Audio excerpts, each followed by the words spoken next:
Sunod na natin kaagad. Oh, may Eh, mga nakapanayam pa tayo na dalawa. oo. Pagsunurin mo na yan, Kuya Jonas.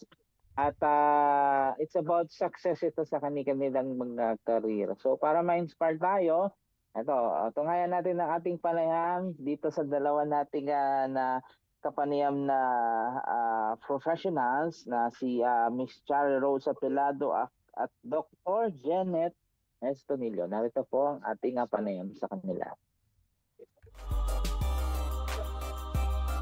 Okay, ma'am, again. Ayan, thank you po for and kumbaga for having our interview with you po. So, Ma'am Chari, kamusta ka po? At sige po, pwede kayong bumati para doon sa ating mga listeners at manonood. Good evening po, Sir Earl. Good evening, everyone. Good evening sa lahat po na nanonood ng Net25 Radyo Aguila at sa lahat po nang naka-tune in sa ating YouTube and also in our Facebook Live. Okay, Ma'am Chari, can you tell us more about your profession? Then, gaano ka nakatagal niyo sa profession na yan? Sige po.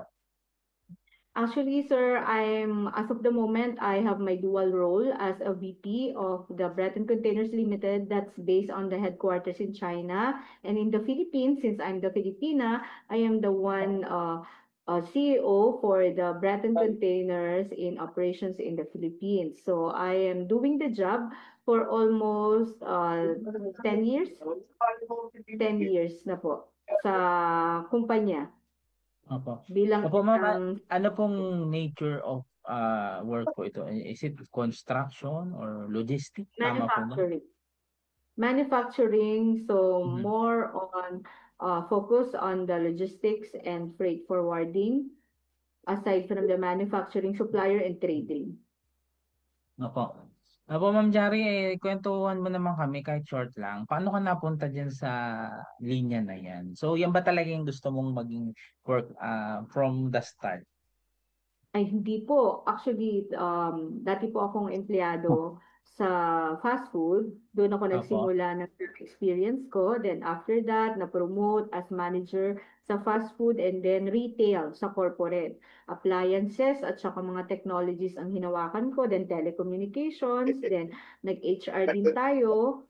I'm a graduate actually of business management. So, major in management. Parang Mhm. business administration, major in Mhm. management. So, hindi siya in line dito sa shipping container industry. So, I was only considered on the shipping container industry way back 2016 nang nakitaan ako ng potential ng owner, which is a foreigner, a Korean, and from based in US na capable to manage shipping container during that time. So, doon ako nag-start na ma-expose sa role ng shipping container. I started as employee, as a sales executive, and then later promoted as the pricing and inventory for the Asia territory. So, that's the start na nag-grow yung business, Mhm. nag-grow yung network natin. Opo. Opo, Ma'am Jari, may mga, kumbaga may mga challenges ba kayong naranasan while doing that kind of work? Kasi nga sabi nyo kanina, hindi naman yan talaga yung line of work nyo before. So, kamusta naman yung adjustment from, syempre, fast food crew, napunta kayo bigla sa ganyang linyahan ng trabaho. So, how was it, ma'am? Sige po. Actually, napakaraming challenges. Unang-una, yung type ng trabaho, yung time, Mhm. schedule, sunod niya yung mga time sa ibang bansa. Let's say, for example, Mhm. your territory is Oceania, so you have to Opo. work around 5 a.m. 5 a.m. to around 10 a.m. ganon. Mhm. Para mo sila ma-reach dun sa market na yon. Mhm. So, yun yung unang challenge. Then the information, bagong-bago, hindi ko talaga Mhm. alam na merong shipping container industry or activities or anything na ganito nakalakaran sa global. So, I Opo. started from the top to learn about everything kasi hindi naman ituturo sa kumpanya na nanggalingan ko or hindi siya tinuro yung Mhm. detailed or meron orientation na binibigay na pero yung Opo. orientation kasi na yon nakalimit lang sa kung ano na yung shipping container. Kasi kung nasa Mhm. sales ka, ano yung produkto mo, ano ba yan? Parang gano'n. Hindi nila pinapaliwanag kung saan siya nagmula, saan nag-ugat. So para maintindihan ko, kailangan kong malaman ano bang kalakaran nito, ano ang importansya niya sa pangdaigdigang kalakal. So inalam ko yung process of the system of Mhm. everything para at least makapag-guide tayo ng client in terms of the process, in terms of the Mhm. cycle of all the undertakings na gamit ang shipping container. Opo. Opo. Okay, Ma'am Chari, what can you say na yun nga, yung in your line of work, ilang years, Ma'am Chari? 10 years, tama ba? 10 years na, yes. Ayun, in 10 years, may mga, syempre, may mga reward na tayo natatang. Syempre, ito, just like this, may award tayong matatanggap kasi because of the appreciation na, yung sa loob ng 10 years, hindi joke yung 10 years na yun, no? So, talagang yung hard work niyo po as on that line of profession, talagang uh, naging mas, ano na, mas matindi na kumbaga, no? So, kamusta naman po ang feeling na may mga nag-award na po sa inyo na kumbaga because of your profession and everything? Sige, ma'am. Actually, for this award from the Philippine Business Finance Award, I'm very happy and very surprised kung how they crossed us sa market. We are actually kasi more on focus on the outside the Philippines operation. So Opo. yung approach ng business from the Philippines going to abroad Mhm. magkaiba. So walang mga Mhm. ganyang awards unless you are in the entertainment industry sa Opo. overseas. It's Mhm. our first time to receive an award sa sa Pilipinas nitong Business Finance Mhm. Award of Excellence and Achievers na ito. So Mhm. very overwhelming talaga, Opo. and pangalan niyan, it's a very big help Mhm. para ah, bigyan o pagtuunan ng pansin yung klase ng industry na meron Mhm. na ganito, at yung merkado natin is malaman na yung kumpanya din is truly a legitimate company na nag-i-exist sa Pilipinas. So, mas Mhm. magiging maingat at makakatulong sa kanila na ma-consider yung company na legal para makipag-transact, especially for the shipping lines, freight forwarding companies, and logistics companies. Okay. Apo, ma'am, Chari, last na lang on my part. So, what can you say or ano message nyo doon sa iba na marami natin mga kababayan na kumbaga, may iba kasi mapili sa trabaho, parang, ay, hindi ko naman line of work yan, bakit ko papasukan yan? So, ano Yes, pa, kumbaga, magiging tip nyo sa kanila? Kasi sa sobrang hirap ng buhay ngayon, as in, yes, totoo. kumbaga, wag ka nang mapili, di ba? Kung kaya naman mapag-aralan yung bagay na yan, why not, di ba? Yes, correct. Actually, sa akin ang ma-advise ko, especially yung mga bagong graduate or sa mga naghahanap ng trabaho or nagsisimula na business, unang-una, gaya nga ng sabi mo, sir, ang populasyon natin, padagdag ng padagdag. Hindi ka Yes. nag-iisa sa mundo na matalino. If you are a cum laude from a university, you're not alone na sa cum laude. So kung ang aim mo is magkaroon ka ng silbi bilang tao, 'di ba, huwag ka nang mamili. Huwag ka nang mamili ng hanap buhay kung alam mo na you will excel on that side, magiging masaya ka, just grab. Magtiwala ka sa sarili mo. Mahirap din yung masyadong mapili at masyadong maarte. Sometimes, we have the skills, we have the experience, pero masyado tayong maarte. Yung attitude towards, perception towards the Opo. job, it's kumbaga nagiging daan 'yun para hindi mo i-accept ang isang role. Wag Mhm. wag natin maging gano'n, wag tayong maging gano'n. But instead, we have to be pangalan nito, grateful of whatever na Mhm. 'di ba, lalo kapag trabaho is fit ka, we have to be grateful and at Mhm. least give the chance ourselves para i-accept yung trabaho na 'yon. Malay mo doon ka mag-excel. Opo. Opo. Opo, Ma'am Chari, baka may gusto na lang kayong batiin. Yun.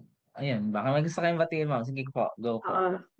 Sir, I would like to greet my people in Visayas. Yun lang sila, Sir Dovi Bacaya sa Cagayan de Oro, Cecil Donaire sa Davao City, Chris Balbuena and Bert Miranda in Cebu City, at yung depo natin sa Davao City, si Ma'am Gia at si Sir Benji Wamilda.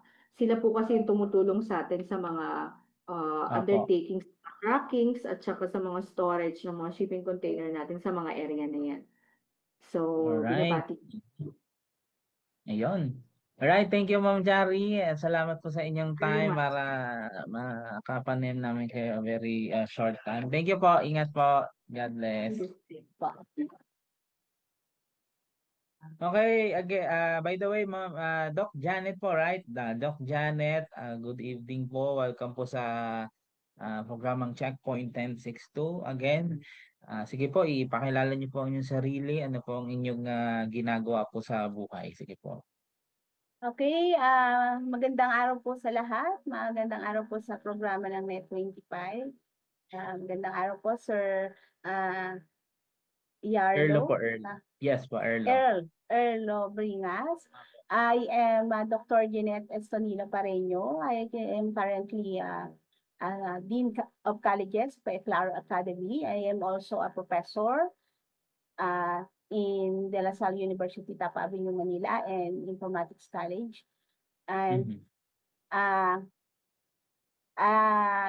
sa ngayon po, I am here in our hometown in Cavite, celebrating the birthday of my husband, Rainiel Pareño.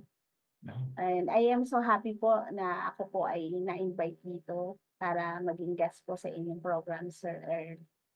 Opo. Apo, Doc Janet, can you tell us more po kahit short ano lang, paano kayo nag-land on that profession? Yan po ba talaga ang kumbaga dream po profession nyo before kayo mapunta siyempre, sa real world po? Sige po, ma'am. Actually po, ang aking pong undergrad ay Bachelor of Science in Accountancy. Then I took up Master in Business Administration and Doctor of Philosophy and Development Administration. I also took 18 units in professional education because I am working before in Philippine Christian University. So ano po ako part-time teacher po ako dati sa undergrad students po. Then although ako ay nasa field po ng business, inassign naman po ako sa College of Business and Administration Department. Na-enjoy ko po ang pagtuturo. So, napamahal po ako sa mga estudyante hanggang sa, yun po, nag-explore po ako pagdating po sa mga research. Then, sa akin pong students po sa graduate school, na pinupush ko po sila na pasa ng kanilang mga requirements na pwede namin ilaban ng research competition sa Thailand. Then, si Ma'am Aida Busita po, ang isa sa mga student ko po dati, na siyang na-challenge na isama ko sa Thailand para i-complete po yung kanyang paper. And with God's help po naman, nanalo naman po kami ng Research Excellence Award. So, doon po nag-umpisa po yung pagkapanalo po namin doon. Then, ako, nag-present naman ako on my own sa IPORP din po. That is Institute for Educational and Research and Publication International Organization, where I am now a professional ambassador po. I am so very thankful po talaga kasi pinagkatiwalaan po ako ng very renowned organization, international organization na IPORP. Hinirang po nila ako bilang Philippine Professional Ambassador. Ako daw po yung kauna-unahang ambassador po dito sa Philippines. Tapos naging dalawa po na kami. Yung isa po ay taga Visayas po. Then, pagkatapos po ng aking mga researches is na-recognize po ako ng mga different institution and awarding bodies po sa aking mga participation po sa ating community, sa ating bansa. Kasi we are representing not only our institution that time, we are representing the Philippines.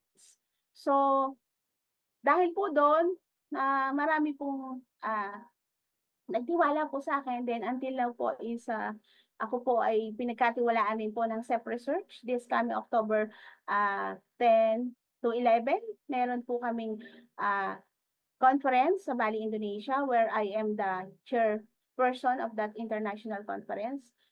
Then sa IPERP din naman po dito sa Acacia Hotel Manila. Then next year naman po ako po ay speaker ng controlled organization.